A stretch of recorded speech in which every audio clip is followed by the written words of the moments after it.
Hey y'all, just wanted to make this video to commemorate 1 year sober. Something I never thought I'd actually reach. The last year has been really difficult, but I've also learned a lot about myself, what my triggers are, and how to avoid uh, drinking. So, um, hard. It was really hard, but I did it, and I just wanted to share something I wrote about 6 months ago after I saw A Star is Born. Now, everybody's probably seen it or knows something about it. I really connected with the character Jackson, who struggled with alcoholism, and drug use. I don't have a drug problem, but alcoholism, yes. And I saw so much of myself in the story, and kind of the road he was going down was the path I was going down. And that movie floored me. So I wrote this in a very emotional state. Um, so I wanted to share that on my 1 year sober, which is technically in the morning because a year ago right now I was fucked up, but a year ago tomorrow I have not been fucked up since then. So what is alcohol to me? It is everything. Everything that I can't be. Does that even make sense? Alcohol helps me to forget what I don't want to feel. It helps me feel at ease. It silences the never-ending thoughts racing through my mind. Let's back up here. Back to the beginning.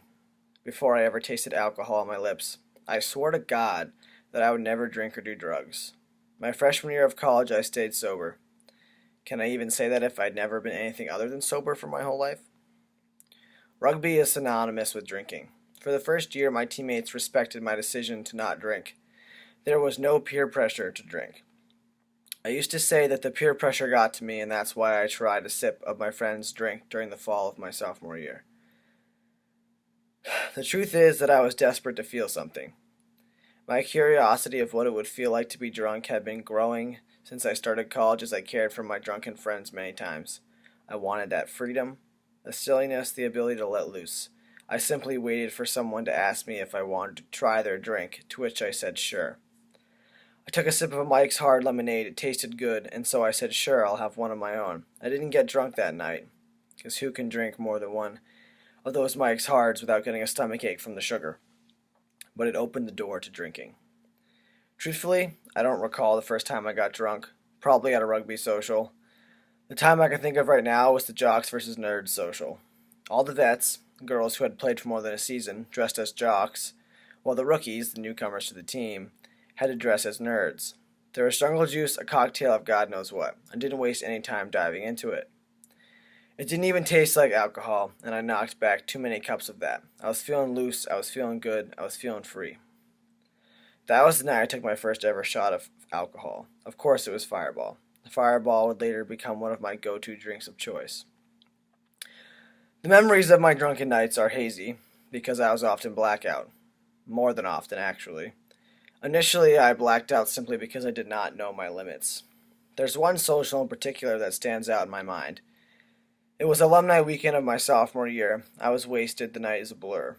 I vaguely recall pouring ample amounts of vodka into an already mixed drink that I had my 17-year-old sister retrieve for me from my room halfway through the party. She was up visiting for the weekend and was thankfully off with a friend of mine. I don't know when I fell asleep, but apparently I had projectile vomited all over the living room floor before passing out on the couch. I awoke at 1 a.m., very drunk, and my friend Wheels, that's her rugby nickname, she has a normal name, but I don't ever use it, practically carried me home. I threw up in the bushes outside of the dorm. As time went on, I blacked out every time I drank. Not because I did not know my limits, but because I knew exactly how to push them. I wanted to get to that point as fast as possible. Lindsay likes to bring up the time that I threw up in my underwear while sitting on the toilet and then pulled them back up. I had at least 5 shots in a row, maybe more, of Pinnacle Red Licorice. I had no memory of the evening after we ordered a pizza. I awoke the next day thinking that I had simply fallen asleep before the pizza arrived. I soon discovered a trash bag of my puke-covered clothes and towels that Lindsay had used to clean it up. Turns out I ate half the pizza. myself and was rolling around on the floor of my dorm room. I washed my clothes in the shower that morning and felt a deep regret for what I had done. Another blackout night, again with Lindsay, I drank 2 bottles of barefoot Moscato. The last memory I had was dancing in the kitchen with my shirt off. I also vaguely remembered eating grapes, though I thought it was a dream at first, until Lindsay informed me that it had actually happened. When I woke up at 6 a.m. to throw up, I discovered I was sleeping on the couch with no cushions. According to Lindsay, I refused to go to bed with the cushions on. I had also tried, repeatedly, to brush my teeth with soap. These events I'm retelling now all occurred when I was drinking with other people. I had not yet had a drink alone. I had not yet been drunk alone. I didn't admit that there was an issue because I didn't drink alone. I said to myself that I wouldn't consider it a problem unless I started drinking alone. I remember the first time I sat down in my dark dorm room and the night before classes began for my junior year, a mixed drink in my hand. That was the first night I drank alone. That was when I began to hide my addiction from others. I continued to party with rugby and blacked out often. I wasn't yet 21, so it was sometimes difficult to get alcohol unless I was at a party or with others who were drinking. I would drink almost every night, one mixed drink or a couple beers. It depended on what someone would pick up from the store for me. Prior to coming out as trans, as I grappled with the internal struggle that is questioning your gender identity, I was a frequent flyer at the bar. I skipped my classes, didn't do homework assignments, blew off important events, and was drowning myself in alcohol. After coming out, I thought that my drinking habit was solved. I was free to be me and did not need to drown my feelings in alcohol. I was wrong. As the excitement of coming out and living as my true self died down, I slipped back into my old ways. I was partying every Friday night. I called it my drunk night and would get as hammered as possible. I would pregame with friends, attend a party. I was post-grad at this point, but still had college friends. Say goodnight to my friends and continue drinking at the bar alone. Eventually, I'd stumble home and fall into bed. It was becoming apparent to me that I had some serious issues with drinking. I tried to quit and lasted about 3 months. One night, Thomas and I decided to go out to celebrate my upcoming top surgery. I swore that I would have just one drink and call it a night. As soon as the alcohol hit my lips, everything changed. I had 3 beers, 2 shots, Fireball of course, at the first bar. I had 3 mixed drinks at the next bar. Somehow I made it home after our 2-hour night out on the town. I woke up at some point in the early morning hours to puke my guts out. That was when I realized I had no control over myself when I was drinking. I stayed sober from that day, October 5th, 2017, until January of 2018, mostly because I had surgery and I was home for the holidays. In January, I fell off the wagon. Way, way off. I was drunk for 6 out of 8 days in a row. One night I was so hammered after 5 margaritas in 2 hours that I made out with my best friend Finn. Another night I recorded a message to my sober self on my webcam. It was hard to make out any sense of what I was saying because my words were so slurred and I was falling all over the place. I still have that on my computer, actually. After that binge, I swore that I would be sober.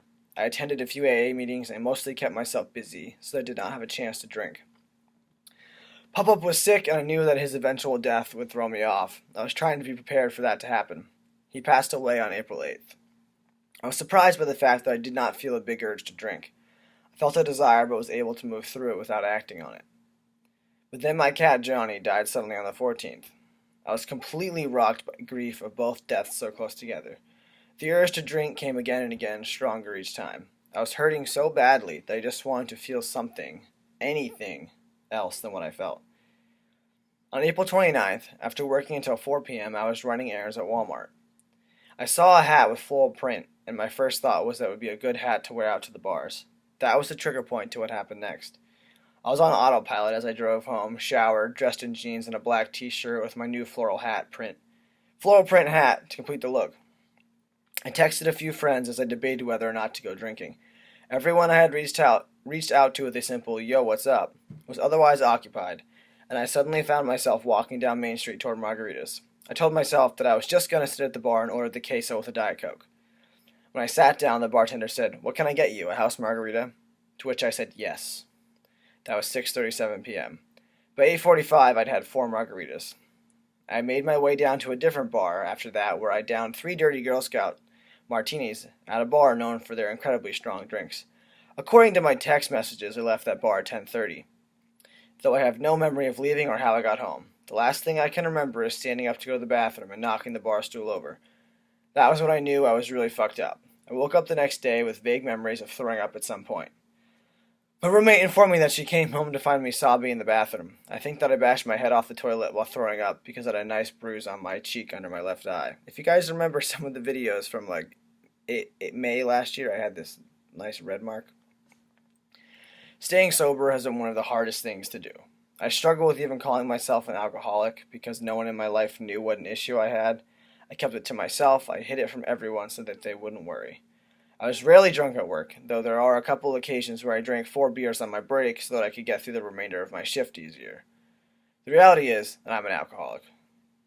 I had used it to cope with things from the very first time I tasted it. Now when I feel a negative emotion, my first reaction is to drink. When I have downtime, my first thought is to go to the bar. Some months I fight off the urge to drink every day. Other months seem to go by without incident. As I write this on November 14th, 2018, I'm 6 months and 15 days sober. My longest streak prior to that was 4 months between my January binge and my final drunken night in April. So let's return to the original question. What is alcohol to me? Alcohol is my greatest weakness. Like I said, I wrote that 6 months ago. And I just want to share that with you guys. Because I haven't really talked, I don't think, too much about kind of what I did and how it all manifested for me. So, yeah, I just want to share that. So, yeah, here's to 1 year sober and hopefully a lot more. I feel really good where I'm at right now. It comes and goes, but the past couple months have been a lot less than the first few months. So, just riding the waves and sticking to it. So if you listen to this all, thank you. And I will talk to you guys next time. Hope you guys are having a good week. I said that in the wrong order, so I'm going to do it again. Hope you guys are having a good week, and I'll talk to you next time.